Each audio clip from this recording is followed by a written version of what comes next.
පොලිස්පති දේශබන්දු තෙන්නකෝන් ධූරයේ බලතල අනිසි ලෙස යොදා ගැනීම සම්බන්ධයෙන් විමර්ශනයට පත් කළ කමිටුව අද පෙරවරු 9:30ට රැස් වෙයි.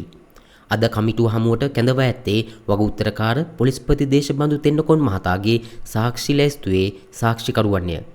ඒ යටතේ පරීක්ෂණ කමිටුව අද සිට බදාදා දක්වා සාක්ෂිකරුවන් 15 දෙනෙකුගෙන් සාක්ෂි ලබා ගැනීමට නියමිතය. ඉන් අනතුරුව 26 වෙනි බ්‍රහස්පතින්දා පස්වරු 2ට පරීක්ෂණ කමිටුව යලි රැස්වීමට නියමිතයි. ශ්‍රේෂ්ඨාධිකරණ විනිසුරු ප්‍රීතිපත්මන් සූරසේන මහතාගේ සභාපතිත්වයෙන් යුත් කමිටුවේ සෙසු සමාජිකින් වන්නේ විනිසුරු WMNP ඉද්දවල සහ ජාතික පොලිස් කොමිෂන් සභාවේ සභාපති ලලිත් ඒකනායක යන මහත්වරුන්ය. මේ වන විට පැමිණිල්ලේ සාක්ෂිකරුවන් 28 දෙනෙකුගෙන් සාක්ෂි ලබාගෙන අවසන් කර තිබේ. පැමිණිල්ලේ සාක්ෂිකරුවන් 2 දෙනෙකුගෙන් ලබන 26 වෙනිදායින් පසුව සාක්ෂි ලබා ගැනීමට නියමිතයි.